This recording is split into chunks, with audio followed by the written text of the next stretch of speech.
Oh, yeah, got it. All right then. So, hi everyone. I'm a PhD candidate at University of Lapland, and my name is Punam.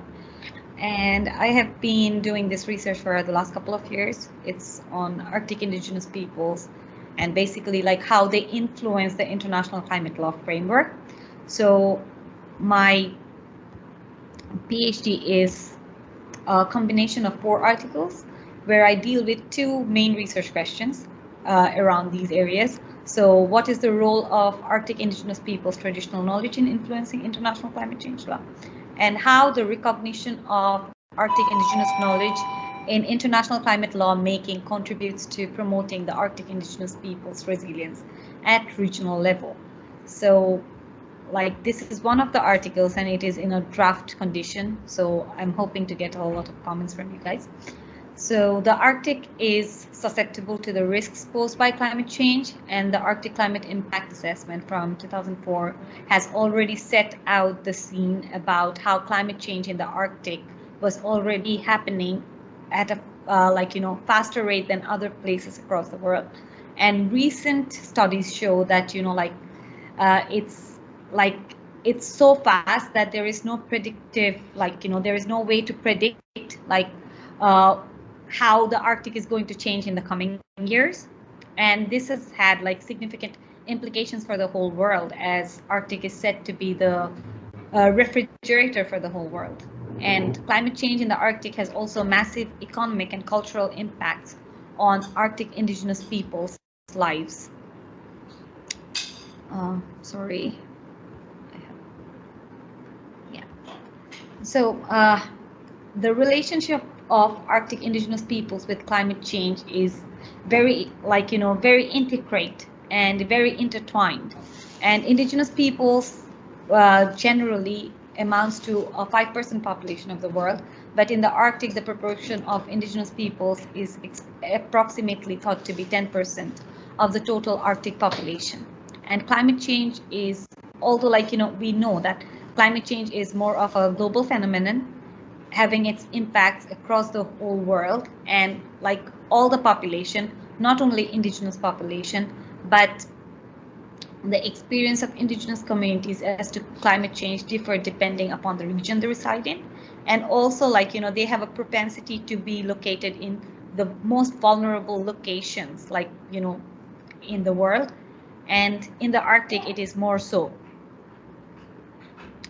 So in the Arctic, the climate change is causing Indigenous communities to lose land and natural resources, which is very essential for their survival and their unique lifestyle, and what is called to be the traditional livelihood aspects, which is very, very heavily impacted upon because of climate change. And climate change is also causing Indigenous communities residing in the Arctic like Sami, Inuit, and Chukchi to experience severe impacts locally to their everyday life, like whaling, sealing, fishing, and reindeer herding. There has been several reports in Lapland, where I live here right now, that herders have complained that reindeer population is declining massively, mainly because they fall through the melting ice, because now there is no prediction about how the ice is going to be. And also the reindeers sorry, excuse me. Also the reindeers are habituated to a general routine of having more ice. When the snow becomes hard, it's easier for them to walk around on the on the sea. So because of not being able to predict, and also the herders are not also aware of when the climate is going to shift. So reindeers fall through the melting ice, and also there has been occasions that they could not dig up the food from underneath the snow because it was so hard. And also Indigenous communities across the globe has different cultures and are different in many ways, but realities of climate change is very similar. And it is said that there is some sort of commonality among unique Indigenous communities. And also previously, Arctic Indigenous peoples have had a role in advancing climate litigation. So the consequences of climate change faced by indigenous population was confirmed first through the Inuit petition in 2005, and it was brought about by the Inuits residing in America and Canada, I think mostly. So the petition essentially focused on the United States of America, as it is the largest emitter of greenhouse gases, and it has refused to come in line with international efforts made to reduce emissions. The petition particularly asked the Commission to affirm that the United States of America was in violation of rights guaranteed under the American Declaration and Duties of Man of 1948 and other international law instruments. It was urged in the petition that the Commission recommends that US takes measures to limit its emissions of greenhouse gases and collaborate with the community of nations to restrict dangerous anthropogenic interference with the climate, which is the objective of the UN Framework on Convention on Climate Change. And in this petition, it was also asked that the Commission affirms that the USA has a duty to work along with the Inuit to establish a plan to assist Inuit adapt to inevitable climate change impacts, and also to consider that the impact of US's emissions on Arctic and the Inuit prior to giving approval to any major actions of the government which would have an impact on the climate in the Arctic. And the petition was rejected, and the petitioners were informed that the petition was not taken into account because the information it contained did not satisfy the requirements set forth in the rules of the IACHR. And the Commission also stated that the information provided was not enough for them to determine whether the alleged facts would tend to characterize a violation of rights protected by the American Declaration. Although this was the situation, but this actually gave other indigenous peoples across the world some sort of standing to bring forward their petitions to different human rights councils and commissions.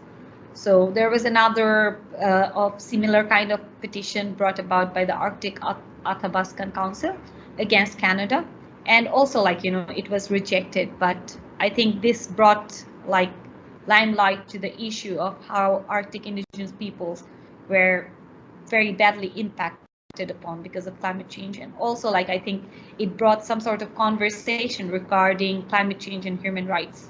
I think that was the beginning of something in that line of arguments. And also I wanted to talk about Arctic indigenous peoples' engagement in climate politics, because I basically talk about their involvement and inclusion in UNFCCC proceedings. So the Arctic indigenous peoples and the organizations associated with them have been at the front line of political activism in national and international platforms previously. And the IPCC's fourth assessment report only made reference to Arctic indigenous communities in their summary, their geographical location being one of the factors for which they were highlighted in such documents. But now there are more and more situations where Arctic indigenous peoples are also taken as action, person who takes action, people who take action against climate change. And also since the Arctic Council came into form, Arctic indigenous peoples have very actively been involved in Arctic Council's decision-making process about climate change. And the Arctic Climate Impact Assessment also considered the environmental and social impacts of climate change on peoples residing in the Arctic. According to the report, Arctic indigenous groups has been recognized as holders of special knowledge by global change, science and policy forums, and this knowledge has been deemed to be significant for tracing and comprehending local indicators for environmental change and the interactions between nature and society. And within the assessment, Arctic indigenous people were brought forward as harbingers of what climate change has in stock for the whole world. And Arctic indigenous peoples have been speaking on behalf of at-risk cultures and livelihoods. As such, they have become relevant spokespersons. And I will just briefly talk about how Arctic indigenous peoples' involvement at the UN generally has brought forward like indigenous peoples' rights issues in the world, and how they have also advocated for other indigenous peoples' rights, and how they brought they brought unity amongst the indigenous peoples around the world to come forward in the UN platform to talk about their own rights. So, like taking their own rights in their own hands and talking about it, participating actively. So that's why I think it is very important to talk about Arctic indigenous peoples' role, although I think all indigenous peoples have some sort of role in this climate politics scene today, but it is also true that like Arctic indigenous peoples' engagement in climate politics has also helped indigenous peoples as a whole to get their rights in international forums such as UN and also the UNFCCC. So when the Arctic Climate Impact Assessment was published in 2004, Inuit representatives led the first initiative at the UNFCCC for the recognition of the human rights impacts of climate change. And since then, they were participating in the UN process actively, UNFCCC process actively all throughout. And as a result of that, the Paris Agreement came into form, and Article 7.5 talks about the importance of, participation of indigenous peoples in all these climate-related conversations. And as an effective effort to enhance the indigenous peoples' participation at the UNFCCC following the Paris Agreement, a permanent platform for local and indigenous peoples has been created in 2019, which was after 2 decades of strategic indigenous involvement in the UNFCCC process. And still now there are inequalities of power and resources which exist, and also the matter about how reachable UNFCCC process is for most indigenous groups. But it seems like it's a good way forward. And in concluding, I would say that Arctic indigenous peoples' inherent and recognized relationship with the nature they reside in makes them care, observe, and accumulate special knowledge about the environmental changes and climatic shifts. There are thus important political voices which should be heard at the international level when the political negotiation is regarding climate change specifically, and of course about other issues, but with climate change they hold special. And since Arctic is considered to be drastically facing climate change at an unprecedented rate, the indigenous peoples living in the region are being threatened too, as to their economic sustenance, food systems, other livelihood activities. So I think it is very, sorry, I'm sorry, done. Punam, you're just at the end of your time there. Yeah. So, I believe that, I would argue for their participation in the international platform. So that's it. Thank you.